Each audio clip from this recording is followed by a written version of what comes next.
بسم الله الرحمن الرحيم.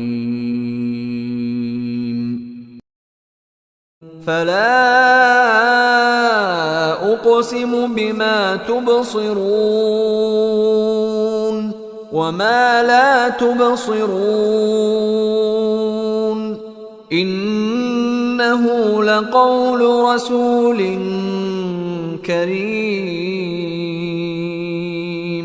وما هو بقول شاعر قليلا ما تؤمنون ولا بقول كاهن قليلا ما تذكرون تنزيل من رب العالمين.